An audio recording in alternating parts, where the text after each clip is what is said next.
I would Well, regret hey. it if people look back at the first episode and you weren't on it. Yeah, well, I like that. It's called forward thinking. We have one of the worst beats in the world. We do. Our beat is horrible. Connor could shove that article up his ass. And then I went to that game, and I was like, this is the greatest team I've ever seen in my life. I'm a Jet fan. This is going to be the greatest run ever. Yeah. No, because if they take Aquanu, I'm not complaining. Joe Douglas is the king of keeping shit close to the vest. A 2, a 4, and a 6 for Darnold? Did the Jets really ruin Sam Darnold, or did Sam Darnold just suck all along and we were just trying to talk ourselves into it? And Hamilton is a player who can potentially make a very big impact. And suddenly here we are today, you can't get rid of him. Right, it's like a plague.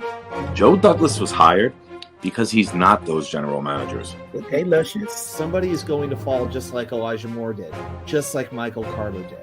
You know, what would, if you had one sentence to say to Joe Douglas, what would you say? So you would say, you had me at hello, and then give him a big old wet one right on the smack.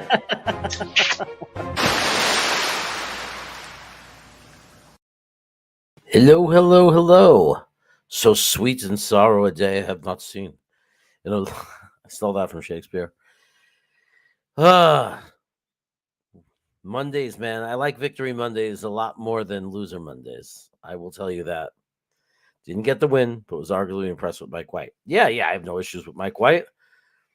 Mike White, that got us into the red zone like 7 drives. When have we had a quarterback that could move the ball and get us down into the scoring position, you know, into the red zone 7 straight times in a row or something like that? It's very impressive. It's very impressive. Things to improve on, sure. Room for growth, sure. 5th career start, impressive, yeah. It's pretty impressive, especially in the other team's stadium when they get up on you by 17 points. It would be so easy to come crashing down, you know, to fall apart. And he didn't. He kept his cool. So I'm happy about the way Mike White played. And he's saying he does get the ball out fast. I know. Yeah, I think there's a lot of things we could have blown them out, or, you know, if there wasn't for the drop passes. There's no question about that. Everybody had something they can improve. It was one of those games. It was a team loss. You know, it was a team loss. Like Conklin dropped way too many passes. Even Garrett Wilson, who was our star and I love, and you know, the reason we were in the game, dropped a couple, but his were really hard. I mean, it's hard to knock him, but there were a few. But Conklin was the absolute opposite of a revenge game. The exact opposite. He came out and stunk up the field. And he even did some things. He's becoming a very hot and cold player, Conklin. Like, you know, it's funny how we pick our favorites and we forgive them for things. Like when Ty Johnson last year was dropping passes, no one ever forgave him, right? And Conklin, it seems like we give this free pass to. And, you know, he lost us the game yesterday just as much as anyone else lost us the game. I mean, Conklin catches the ball a few times and, you know, we got something. And he let us down. He failed yesterday. And I know it's hard for people to hear because there are people who really like him. But, you know, there's nothing we, you know, I mean, it's just the reality. He has to do better or you're not going to see him in a Jet uniform for much longer. I mean, tight ends got to catch the ball, man. They're supposed to be our most short-handed receivers, you know? The drops, the penalties killed us too, but some of those penalties, man, it's not so much the penalties against us. It was the lack of penalties against them. But also don't forget Mike LaFleur. He does not get off the hook. That's why I'm saying why everyone messed up. Mike LaFleur, great job in drawing. Oh, wow. Great play by Atlanta. Is that Olave? Yeah, Olave. Big play. Man, Garrett Wilson and Olave in college together. That's crazy. Anyway, what was I saying? Yeah, like great job in drawing up the ability for our offense to constantly move the ball and have, you know, good drive after good drive. But man, did he make some bonehead offensive calls. I mean, everybody, you know, forget just the end of the game and how stupid it was that we didn't just pound the ball in. But, you know, 3 drives in a row. He got fancy and tried to be flashy and killed the momentum of 3 different drives. It was awful. So, it's just, man, but everybody had something to do. What's up, some guy? Good to see you, man. Sean McAteer, what's up, buddy? What do I think about drafting Mayer with our first rounder? Mayer. I'm gonna look stupid now because last year I was doing millions of mock drafts and I knew about every player coming out. I'm gonna be very honest with you. I don't know who Mayer is because I've watched very little college football this year, and the reason is because I'm always working on this damn channel and focused on the Jets, and I lose track of all other sports. I had to have someone tell me that the Jets signs Verlander today. Like usually, I'm on top of everything. Grew up a Mets fan. I don't know anything that's going on with any other team, so I'm going to need some help. I'm going to assume because I was talking about Conklin that maybe Mayer is a really good tight end.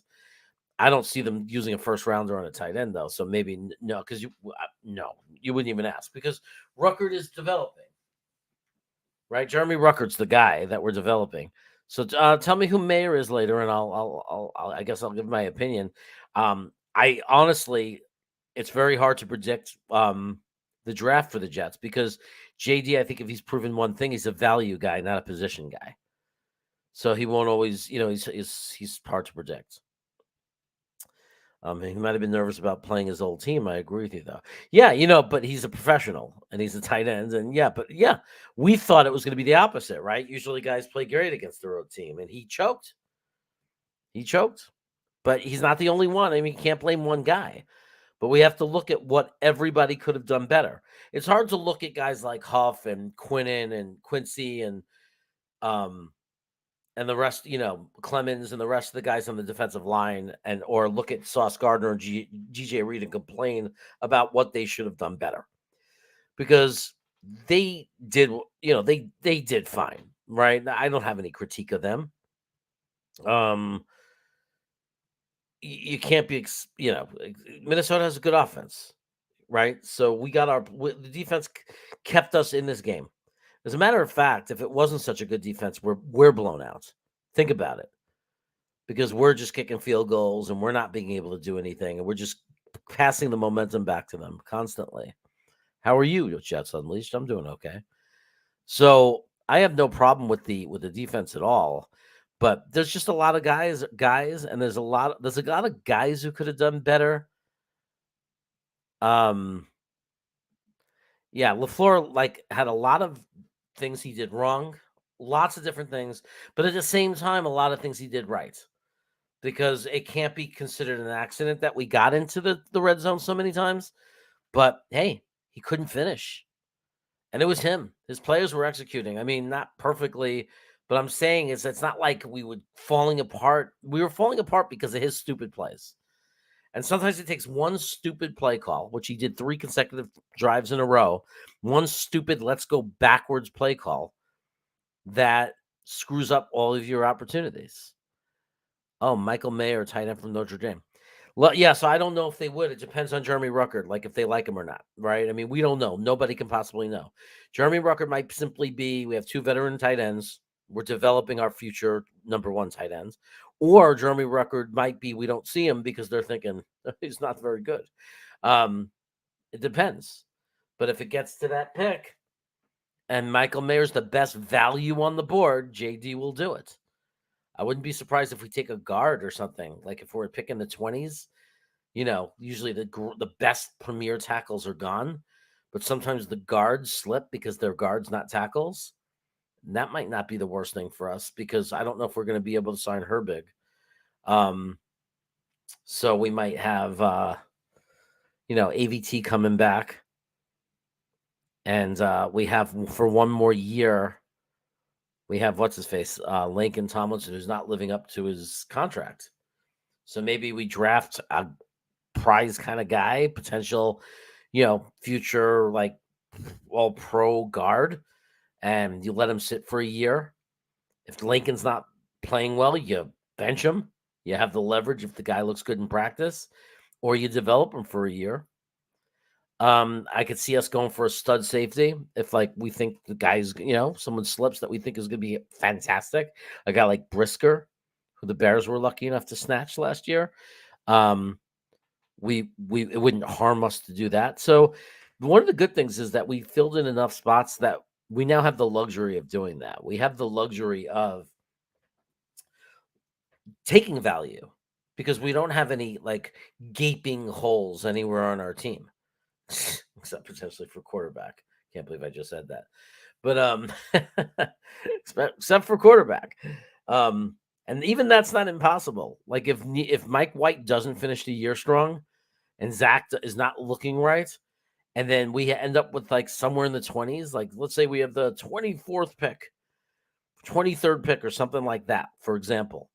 And let's say in that spot, Joe Douglas's favorite quarterback that they rank, the highest one that he ranked on his board, has him as a top 8. Let's say that guy slips. It's not impossible. And then I'll feel stupid because I called people in the beginning of the year who was saying the Jets will end up drafting a quarterback in 23. I called them morons. And now it's looking like, and now I'm talking about it as a possibility.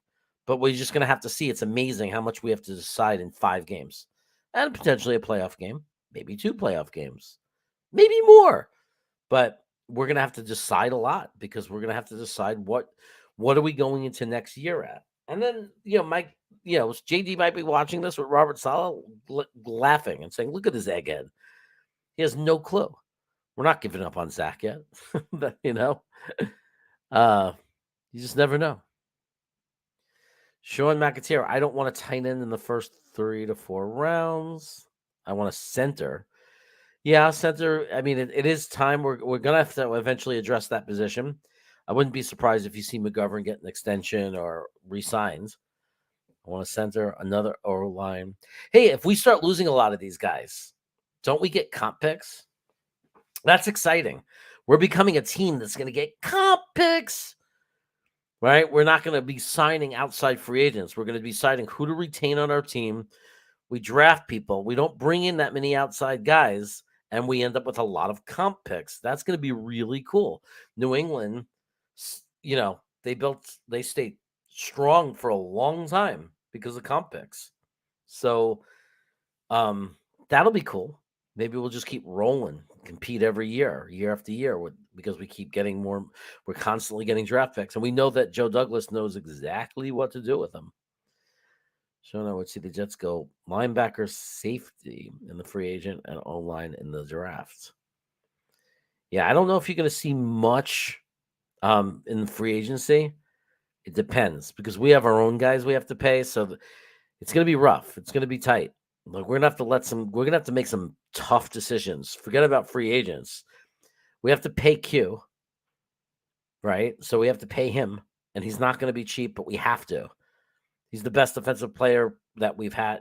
This is like, it's not just the sacks and it's not just the tackles for losses. He takes up 2 guys in the offensive line almost every play, and he rises to the occasion. Every play he makes is in a big situation.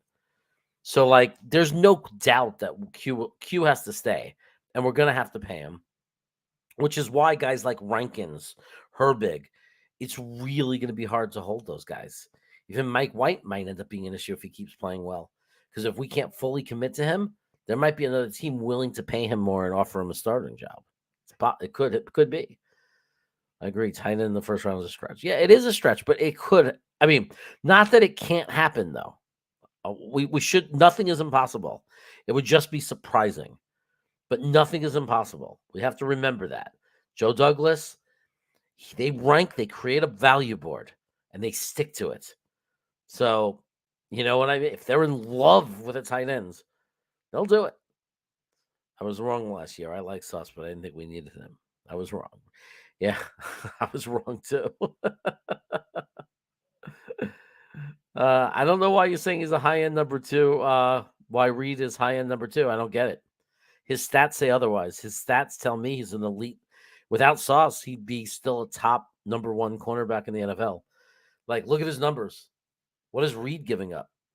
I know sometimes you see him giving up a pass, and maybe we're spoiled by Sauce, but guess what? Cornerbacks give up passes. It happens. That doesn't mean they're not great players. I think Reed is a legitimate number 1 seed. like Reed. There's no way Reed is not a top 20 cornerback in the NFL. Some people might laugh at me for saying top 20 and not top 10. His numbers are almost as impressive as Sauce's. So I don't know, man. He looks like a number one to me. I don't know.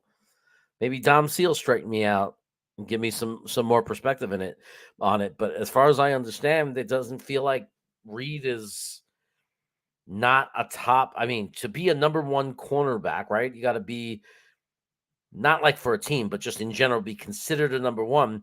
You'd probably have to be the number one cornerback on one of the 32 NFL teams, right? And there's a lot of teams where DJ Reed would be the number one corner. I have no question in my mind about that. So I don't know. I mean, he's better than Xavier Howard. He is. DJ Reed is better than Xavier Howard this year, without question. Nobody can even argue in the last 5 minutes in an argument. Pull out the stats. There's absolutely no question about it. DJ Reed was covering Justin Jefferson yesterday, by the way, because the Jets don't switch, and he was lining up in different spots. So Reed was covering Jefferson. He was part of containing Jefferson yesterday. So you want to draft a guy to back up White? I used to laugh at these takes. I can't. Like, it's like I have no ammunition. I just have to look at it and say, okay, it's a reasonable statement, like based on skill and talent. It's not reasonable based on dead cap space. If you know Joe Douglas, getting rid of Zach would put $30 million, depending on how you got rid of him. It could put up to $30 million in dead cap space next year. He ain't doing that. So he's not getting rid of Zach. You could keep him on the roster.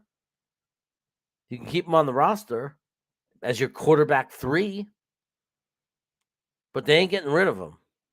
Not happening. Justin, at least I can see all that. Still wouldn't go. Tight ends. Oh, you're still having that discussion? Look, they might, though. They can do anything. One thing I learned about Joe Douglas in just 2 short years is we don't know what he's going to do. He can go guard. I'm telling you, he can go guard. He might say, we got to let Herbig go. I want depth. I want the future. Lincoln's not working out. This is going to be 23 will be his last season with the Jets. And maybe even halfway through, we replace him with the draft pick that we pick. I don't know. Lincoln I thought he'd get better and get improve, but he has not shown enough growth. He's overpaid right now. And as soon as we can get out of his contract, I'm sure we will. So I think we're stuck with him for one more year.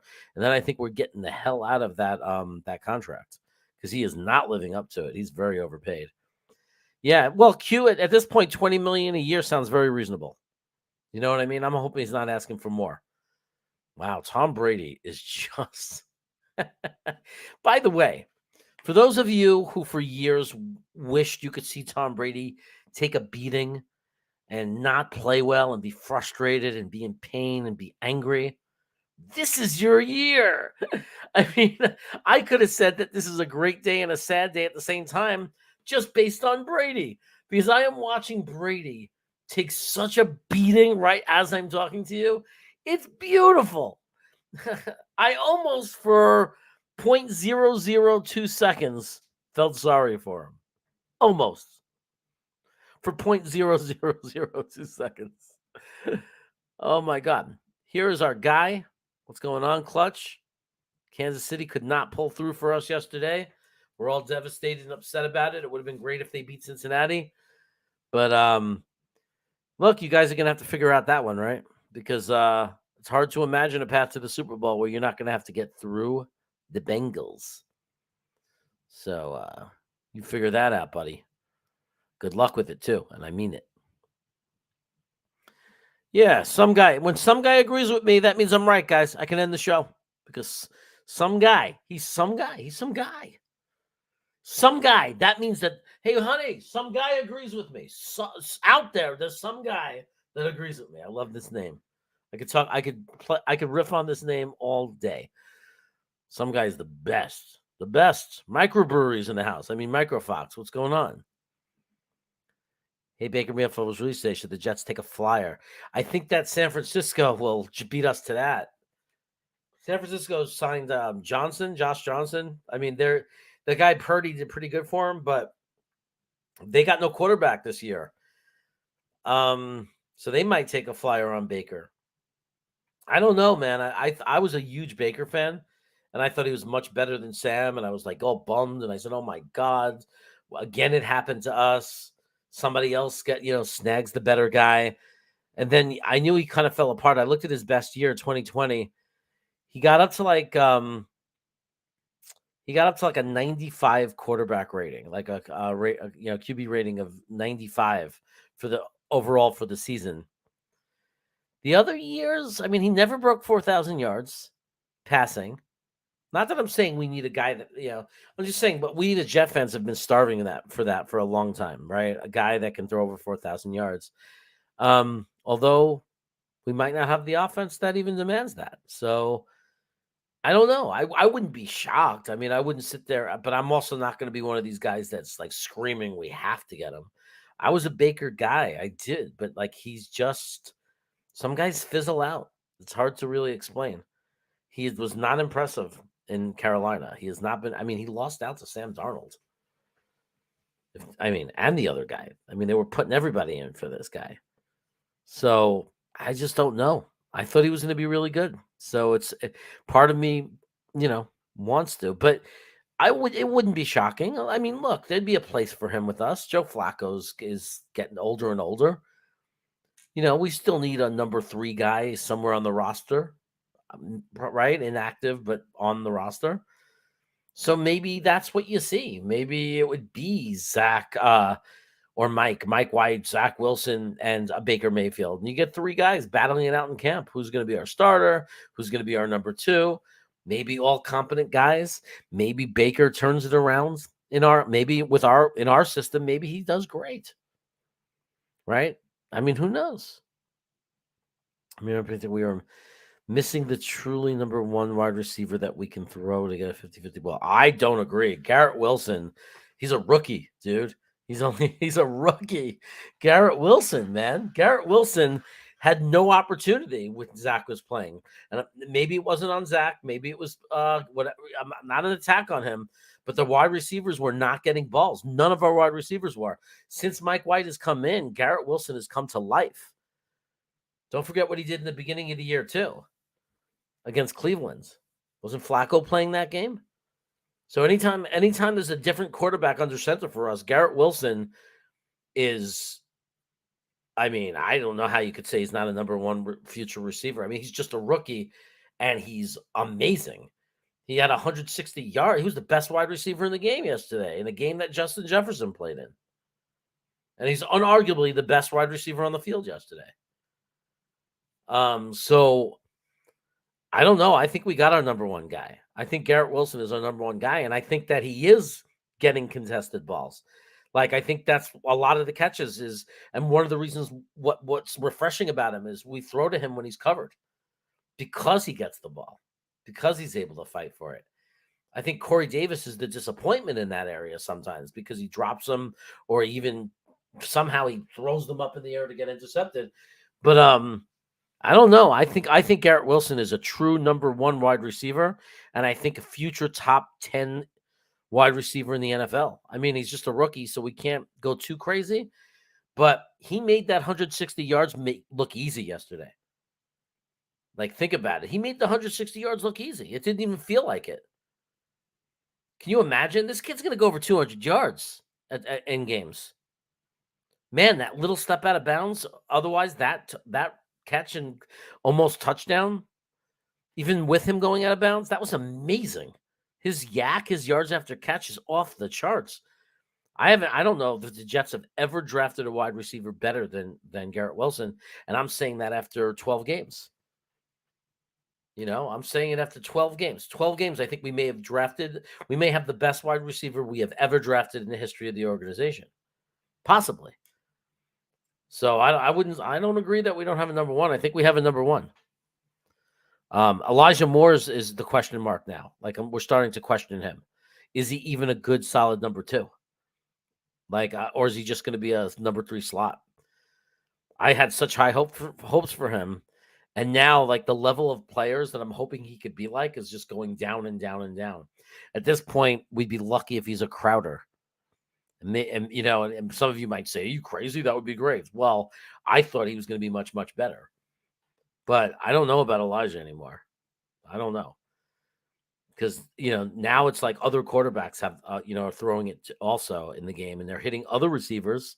So where the hell is Elijah Moore? And I love Elijah Moore. He's my boy, but he's a hard worker and everything. I just don't know where he is.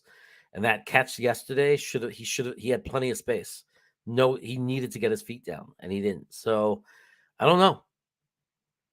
I don't know about Elijah, but I know Garrett Wilson's the man. He's the man. He's the guy we've been waiting for.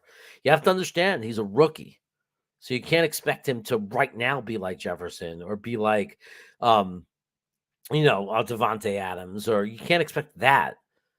But he's a rookie, and he's really, really good. And I think now that they've discovered him, and now that they're working him into the games, there's still 5 games left. If he averages 100 yards a game over the last 5 games, and the way it looks, he could. I think he's already at like, what, 600-700 or something? Like he'll go over 1,000 in his rookie year on a team that runs the ball first, a run first, pass two team. Like after some of the drama and nonsense we've had at quarterback. So I say Garrett Wilson, if he goes over 1,000 yards this year or gets around 1,000 yards, next year's going to be like 1,400, and then the sky's the limit. He might be like a 1,800 yard receiver. Who knows? And he does it because he's such a fantastic athlete. He's so athletic. He does not want to be tackled. I've never seen a guy so relentless. Like, he just fights and refuses to go down. I love Garrett Wilson. I mean, can you imagine if Breece Hall comes back 100% and we have Breece Hall and Garrett Wilson? Ugh. Those two guys are just so explosive. Then Bam Knight's looking good. Michael Carter, our running back situation is insane. Insane with the emergence of Bam. My God. But man, we have no up and coming wide receivers. I mean, I thought Mims was surging, but then he kind of calmed down.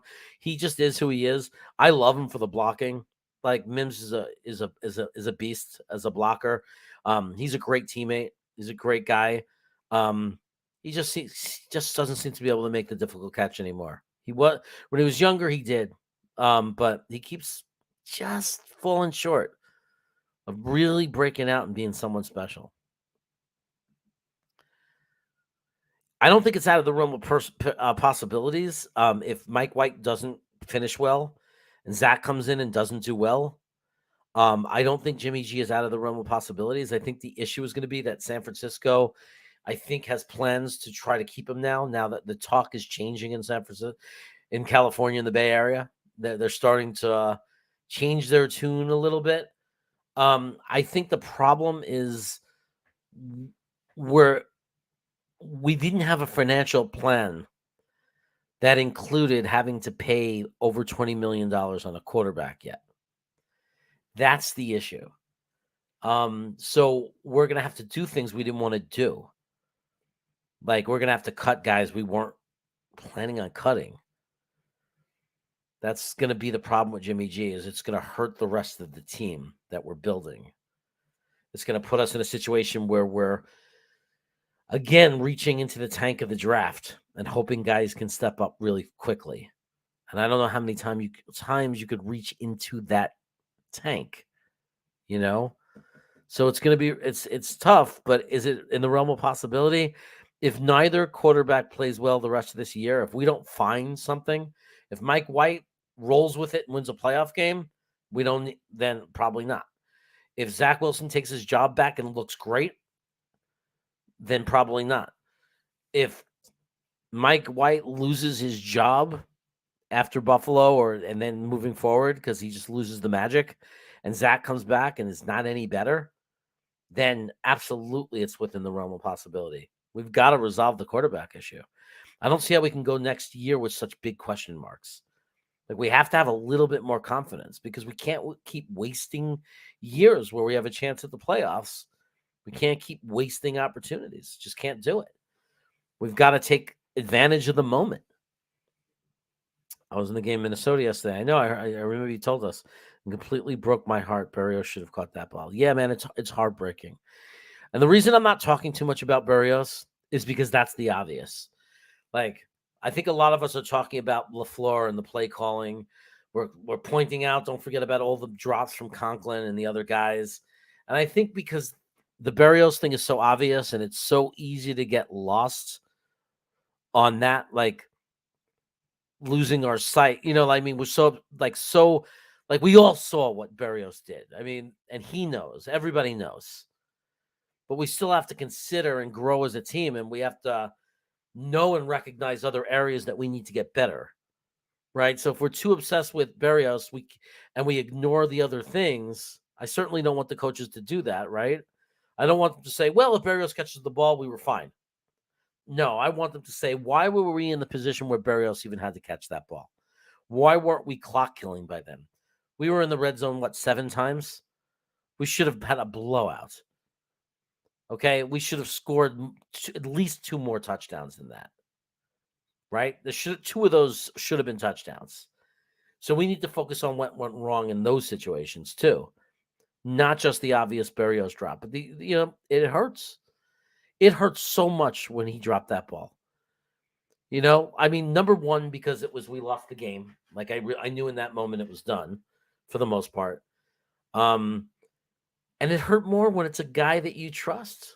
It's a guy you believe in. I thought, I think Barrios, I think Green Bean said it right. I mean, Barrios, if you start listing the most reliable guys you'd want the ball to go to in that situation, I think Barrios is arguably right on the top of that list. So it was really, really rough that it was Barrios. So we had it was like a double punch to the gut.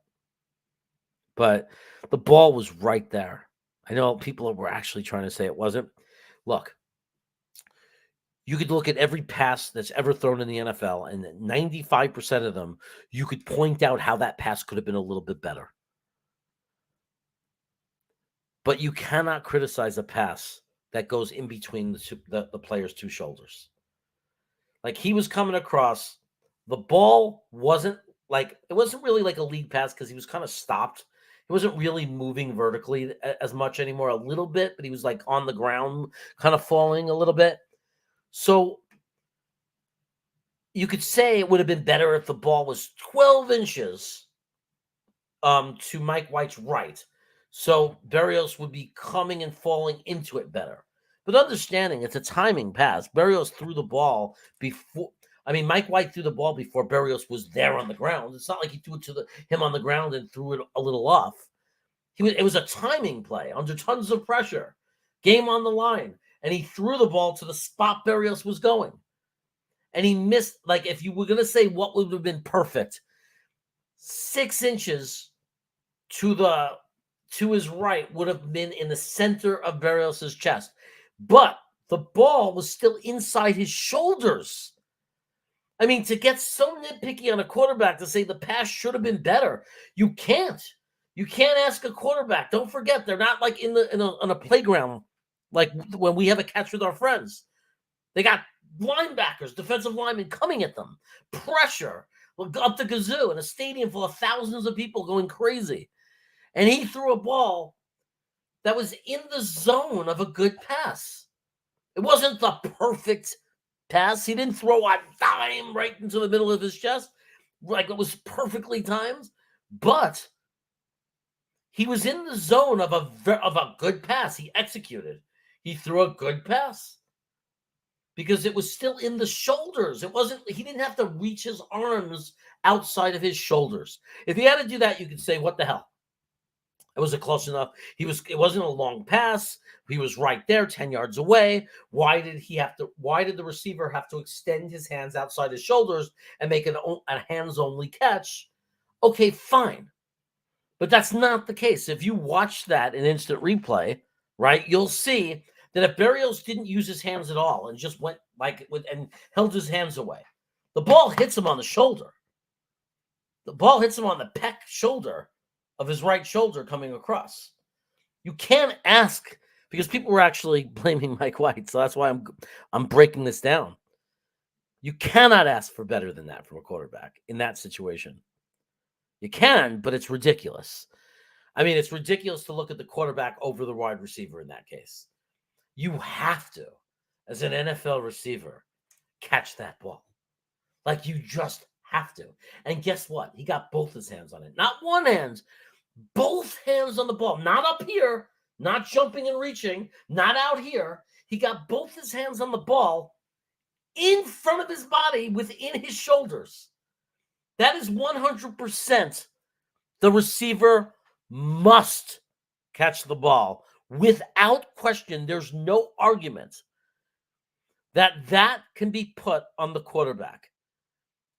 Barrios dropped it, and I forgive him already. I do, because he's done everything we've asked him to do. He's been on this team for a few years now, and he's done everything we've asked him to do. And I will not turn on him because of one play. I will feel pain with him. And let me guarantee you this. Guaranteed you. I can tell by his face. I didn't hear him say it, but I'll put my life on it. Barrios was not thinking, man, why couldn't he throw that ball better? Barrios is not thinking, I would have caught that if he threw it 6 inches to the left. Barrios was devastated, in shock. He couldn't believe that he dropped that ball. And he knows that he has to catch that ball. And that's why there's no point in being mad at him. It doesn't, I mean, if it helps you, but it's just hard to find a purpose or a point in being mad at Barrios. Because he's suffering enough. He doesn't, you think that he's smiling and having a good time this week? He's probably so focused right now at practice because all he wants to do is make up for it. Hey, Jessica, on a quick hello. Click that like button. Don't know if I did you do all these videos.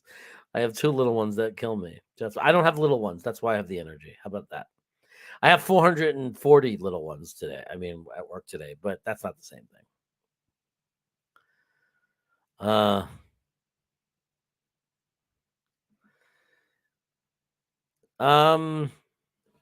He did ask to be released though, Baker. So it's not like Baker didn't ask for it. He asked to be released. And I guess when a player asks to be released, unless you really have hopes for that player, that's kind of a bad thing to have in your locker room, maybe. And maybe they knew we're not bringing him back anyway, so let's just give him what he wants.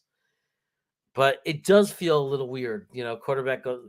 But, whenever he was going to be released on a Monday, isn't there always some team that discovered they need a quarterback the Sunday before?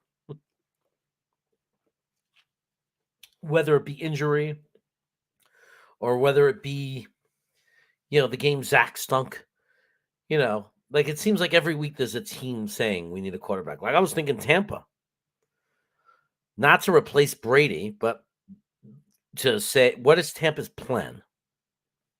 Tampa Bay, what's their plan? I mean, if there's no quarterback they're excited about on their roster when Brady retires, because I don't think he's coming back next year, and they shouldn't pay him to come back. They should avoid him like the plague because Brady is dumb, stick a fork in him.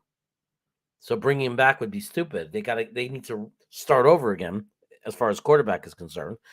Why not bring in a Baker Mayfield? I don't know. I mean, as a bridge, as a functional bridge, maybe New Orleans. There's a lot of teams that might see him as a bridge. Maybe they'll say, yeah, Cleveland is a death hole for quarterbacks. And Carolina was a lousy situation. So maybe he gets another chance. It's possible. So I don't think it was rigged for the 49ers, although I can understand you feeling that way. And I always say this, and it's true, nothing shocks me anymore. We've seen such shocking things in our lives. And for over all these years watching the NFL, nothing shocked me. If there was some kind of scandal that it was all planned out and there was some secret exchange of money or some kind of favor, it would not shock me. After the whole Miami fiasco last year, nothing shocks me. Brady snuck onto a boat so they can sneak and recruit him to the Dolphins. Like, do you know how messed up that is? Like, what can possibly shock us? We watched Antonio Brown take his uniform off and shirtless run through the Meadowlands slapping Jet fans high five. I mean, could we really say that anything would shock us? So would it shock me? No, but I just think that I think that he requested to be released. So that's why it's hard to imagine that it was like, planned. What if we sign Gino or Sam back next year? I don't know about Gino because here's the thing about Gino. I don't trust it. I don't trust it. I think that Pete Carroll's a genius. I think Seattle made Russell Wilson look real. I'm not saying Russell Wilson wasn't a lot better when he played on Seattle, but maybe a lot of Russell Wilson's success did have to do with Pete Carroll and that coaching staff and their approach and their system. Maybe. I'm not saying all of it, but maybe a lot of it was that, because it sure seems like they have put Gino in a really good situation. Not to take anything away from him, but it feels like they've put Geno Smith in a nice situation to do really well. Garrett shined against the Bears and Vikings pass defense. He had never been this open against good defense. That's not true. That's not true. It's not at all true. It's completely false. This is something that you never watched the All-22. It is completely false. He was open. That was the whole frustrating thing. That's why people were frustrated, because he was open. Garrett Wilson was open like crazy and not thrown to. That's why Elijah went nuts and lost his mind. We had to bench him for the same reason. If you watch the All-22 or even look at different ratings from DVOA or PFF or whatever, they rate the players on their openness, on how open they are. And they're clearly open. We were watching All-22, even in the New England game where we scored 3 points. He was open like crazy. That's why he was so pissed off. Why do you think he lost his mind after the New England game? Because he was so open. So this is just false. I can't stand it when people blame it on the defense. He's good because of the defense. Why don't you go back and look at how many receivers got 160 yards receiving against Minnesota's defense, and then come back and talk to me. And remember that he's a rookie. I mean, but like, this is just stupid takes, man. Stupid takes. Because you're looking at the box scores of the other games. It's like, do you watch the All-22 before you make statements like this? Like, watch. There's tape. It doesn't even cost that much money. It's not like only special people get to have it. It cost me like $79 for 12 months. And I get to look at the tape. And I see different angles. And I get to see how many times Garrett Wilson is open. So it has nothing to do with it. You think it's like, again, it's magically ignoring the fact that whenever we had a quarterback not named Zach Wilson, Garrett Wilson has been a stud. Every time. Look at the games where Zach Wilson wasn't the quarterback. And then look at how Garrett Wilson, look at his production. Like, for whatever reason, I'm not even blaming Zach, because maybe Zach was in, the games where Zach had to go up against Green Bay and Denver and New England twice. I get it. But the reality is that don't put that on Garrett Wilson. But I don't know who would put down Garrett Wilson now. I mean, and the time will prove you wrong. Like, time is gonna like eventually you won't be able to say anything. When Garrett Wilson next year has whatever he's gonna have, 1,500 yards receiving, as long as he stays healthy, granted there's no injury, knock on wood, then what are you gonna say then? You're gonna pick out his games against defenses? You want to go back and pick out the best offensive production games of every receiver and look at how many of them were bad against bad pass defenses? I mean, it's amazing how we just pick players to pick on like that. Well, that was against the Bears and the Vikings. Well, you go back and look at Justin Jefferson played against the Bears, didn't he? Did you look at every game of who he played against? It's like nonsense. It's complete nonsense. It's like, get your facts straight. Look at the tape. But to sit there and say that he only got open now is just a bold-faced lie, but not a lie, bold-faced ignorance, because you never looked at the tape. And it's like, if you want to look at the tape, my God, I would love to just school somebody. And no, I'm not pretending to be an expert on looking at the tape.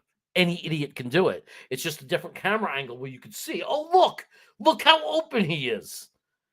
You see, when you're watching the game, the camera doesn't show you the wide receivers.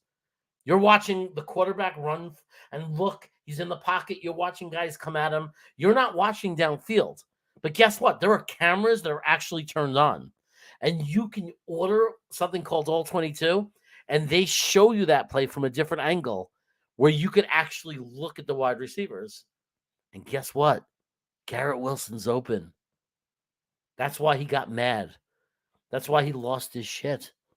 That's why Elijah Moore lost his shit.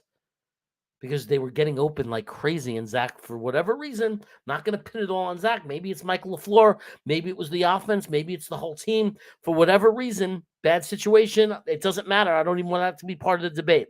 They were not able to get the ball to him, even though he was open. The last couple of games, Mike White has been able to get the ball to Garrett Wilson. And the results is 160-yard receiving. You got to be kidding me if you're going to minimize that, because it's Minnesota's defense. When Stephon Diggs puts up 140 yards against Minnesota's defense, nobody says he's not good. Well, that's not a good game for Diggs. It was against Minnesota. Are you kidding me? He put up 160 yards. You're going to put that on the Minnesota's pass defense? Are you kidding me? You're telling me that a receiver every week puts 160 yards on Minnesota? It's garbage, man. Come on. You could do better. Don't get me going.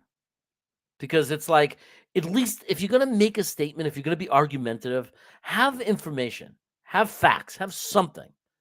Don't come out with nothing except an opinion because you looked at a box score. You looked at this box score. You said the Minnesota not good pass defense. Garrett Wilson didn't get lots of yards in other games. It was because of the pass defense. I mean, that is so just incomplete. When there's a way for you to look and back up that statement. Now, if you're asking me, I apologize going off on you if you were asking me as a question. If you're asking me as a question as somebody that has all 22, has a guy that comes onto my channel and goes through the plays with us, it's like, then I'll tell you the answer is somebody who actually knows. And that's the thing. It's not even just me.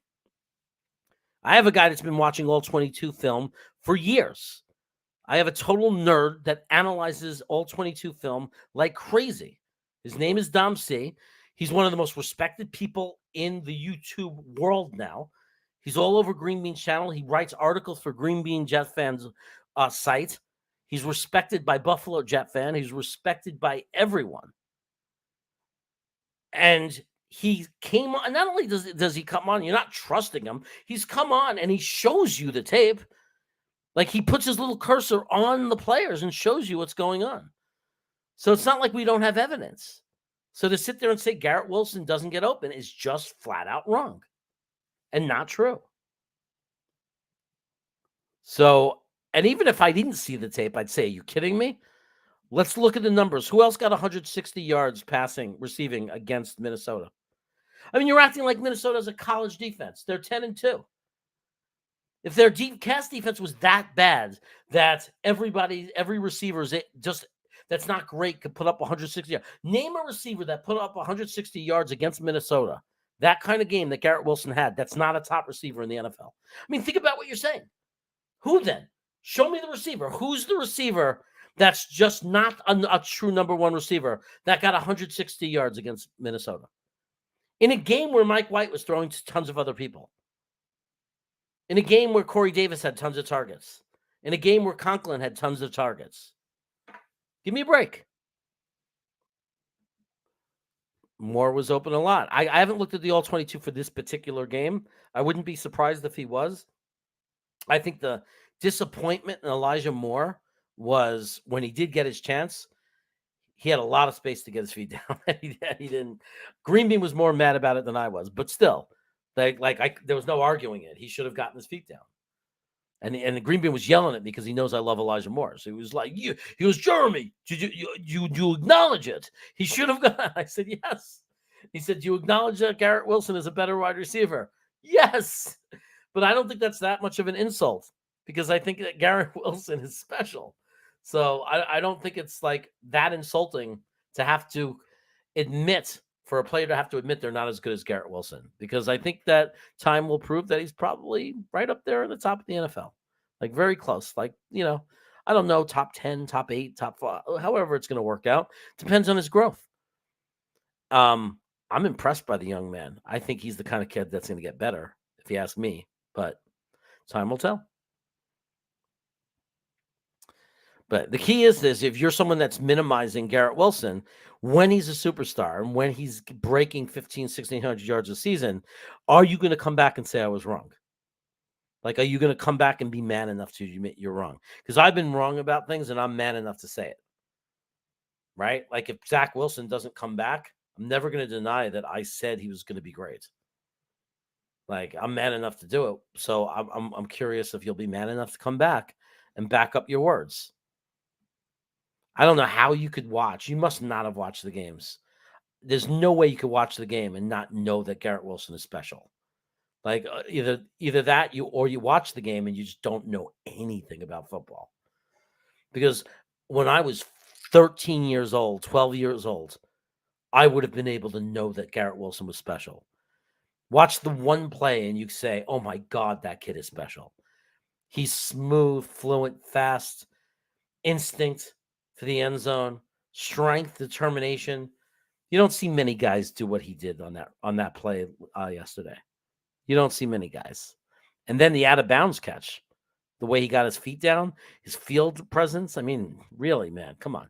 You could do better. I was 12 years old and I knew. When I was 12, I would have known.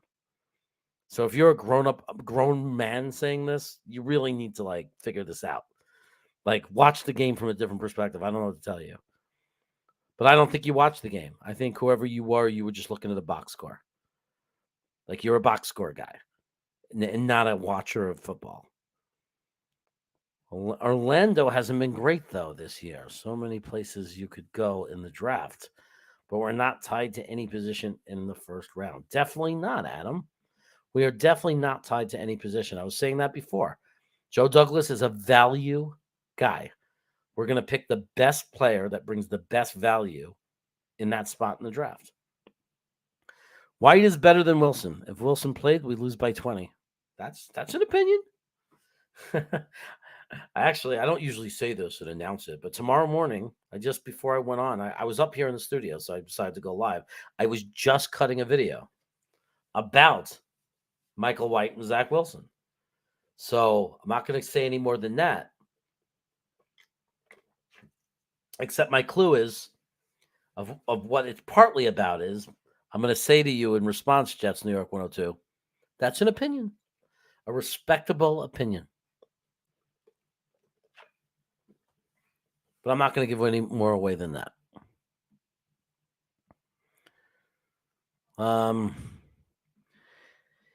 You picked a perfect play. Well, in that situation, I have nothing wrong with that play call. But I don't think we should have been in 4th and 3 in that situation because I have problems with all the plays before it. Look, it's not like anybody who sits there and says that every play that Mike LaFleur called when he was in the red zone the whole game was wrong, like was bad, is out of their minds. The problem is that football is not just about one play at a time. I think we all understand and have seen evidence that there's something called momentum. And what LaFleur did mostly that offended me, that upset me, is that there were so many situations where he hurt our momentum by throwing the ball backwards and doing his crappy stuff.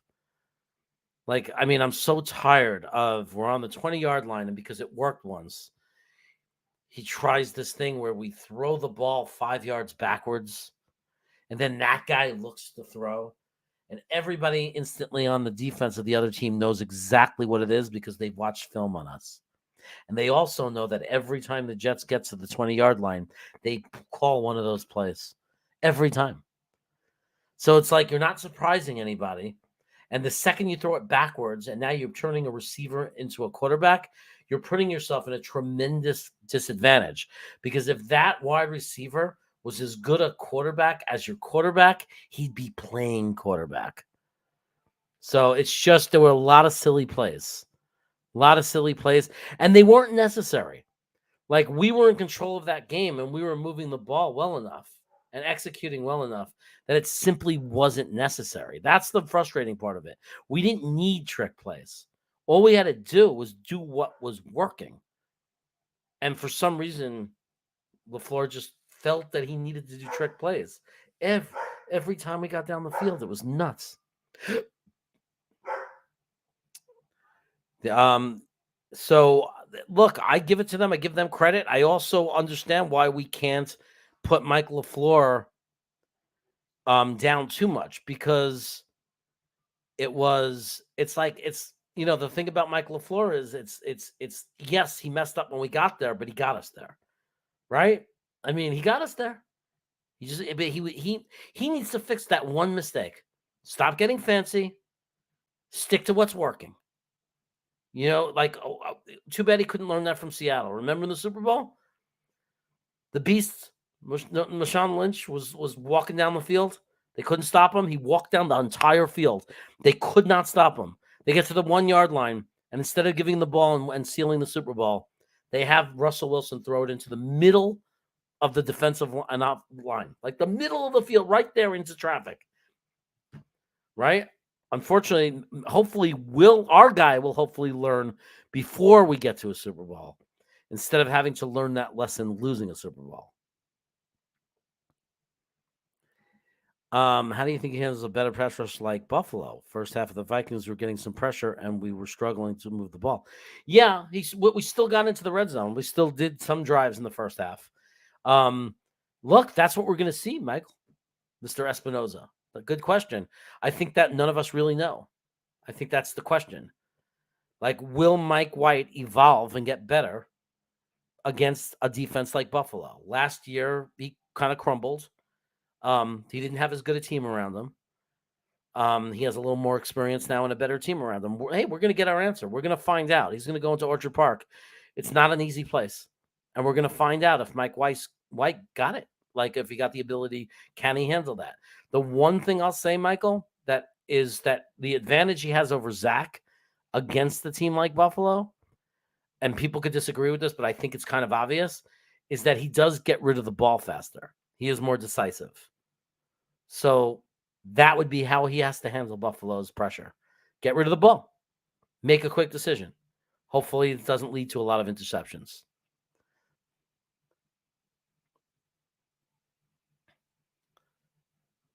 Look, I hope, maybe that's the reason he dropped it. I don't know. I mean, at the end of the day, like, Randy, as much as I wish Barrios would have caught it, and as much as I can't make excuses for him because it was in his hands and he's an NFL receiver, I'm not saying it's ever easy in the NFL, the speed of that game. He also made a brilliant move to get open. Because, by the way, if we listen to the press conference from Robert Saleh, that wasn't his route. Actually, it wasn't him. It was Mike White that said it. He went against the route because he saw that his route wasn't going to work. And he got onto the same page as Mike White in that split second. And he actually cut the route a little differently. So Barrios did a great play. He just couldn't hold on to the ball. And if it was because his back hit the ground hard, whatever it is, it is. I still love the guy. I'm not going to give up on a player or hate a player or not trust a player or stay angry at a player for one play. I just can't. It's one play. It's just bad luck that it happened in that situation in that moment. It's just part of football. Guys drop passes. Yeah, Garrett Wilson at 115 yards. I know that guy's is it just a troll though? I figured it out. Some guy, he's a troll. So I wasted my time even talking about it. Except maybe, hopefully, I got you guys all pumped up on Garrett talking about it. Yeah, exactly. Yeah. So my holy king, he's on the same page as me. And I'm not even going to completely blame Zach, because Dom C came in and showed some tape that made that was a little bit made it that you could see that Zach wasn't completely at fault in a lot of those games as well. So it's just that you have to look at each game for what it is. So, each game is different. Thank you, Raw Power. I know, right? I don't see that guy's not a Jets fan. Like, there's no way that guy's a Jet fan. There's no way anybody could watch that game and not, and not know that we have something special. Like, I don't know how anybody, unless I'm misinterpreting what he was saying. I unless I'm misinterpreting what he's saying, I just don't understand. Like how anybody could question that Garrett Wilson is very special, and we should be very excited to have someone because we haven't had someone this special in a long time. Man, I hate this. Everybody's joining in now, and I got to go. We match up well against them Bills. I hope so, Ablab. What's up, brother? It's good to see you. Good to see you, brother. But hey, guys, I just wanted to jump on. So anyway, I think that yesterday I was talking about the good and bad of yesterday. I want to say I don't care if people disagree with me. You know, I'm as hurt as anybody about the loss yesterday. It rips my heart out. And we really needed that win, and I wanted that win. But at the end of the day, the positive is because the positive of yesterday, the positive of what's going on with the Jets cannot be ignored. We went into Minnesota, and we took them down to a drop pass and a million other things that could have won us the game, not just the drop pass, but a million mistakes that if we fixed one mistake here or one there, not all of them. There's so many little things. If Mike White throws it 6 inches shorter to Garrett Wilson, he scores a touchdown, we probably win this game. There's so many instances where we could have won this game. But the bottom line is, as frustrating as that is, we went in and played the top, let's say, just so people don't go nuts when I say this because they don't believe in Minnesota, guaranteed top 4 team in the NFC. I don't see that. You could say Philly, you could say Dallas, obviously. I don't know. San Francisco lost their quarterback, but San Francisco, I mean, how many teams can you really honestly say are better than Minnesota in the NFC? And we went into their stadium, and we could have easily gotten the win. And isn't it interesting that now that's what breaks our hearts instead of the fact that normally this time of year we're 3-9 or 2-9 or 2-10. And that's why we're heartbroken, because we have no team. Now we're heartbroken because we have a team. And we knew that we could have won that game, and we didn't. And it's affecting our playoff race. That, by the way, we're in a playoff race. If the season ended now, we're in the playoffs, guys. That's why it's not all bad. You got to remember, right now, we're a playoff team. And we acted like one. We went into Minnesota, a team that is now 10-2, that was 9-2. We went into their stadium, and we took it to the last second. And we could have, a million different mistakes, could have won that game. The Jets are for real. That's the good news. We are for real, and we're going to be for real for a long time in the future. Celebrate that. Don't forget that. Remember that. Let that get you through. Let that, like when you have to deal with the pain of this loss, think about that. Your team is now a team. We now have a future. We're going to have great, great times together as fans. There's going to be great moments. We have great players that are going to give us great moments. Nothing like it's been. This is not the same old Jets. Good night, everyone. We are live. We got Harry W. We got Richie from Jets Media, Matt O'Leary, Iowa Jets fan, we're in the house. We got Dom C in the house. We got Steve, live, CEO of the Jet Lounge. So I knew I'd get rich on my channel. See what's going on. Yeah, there we go. Woo. Jets by 1 million today. Yeah.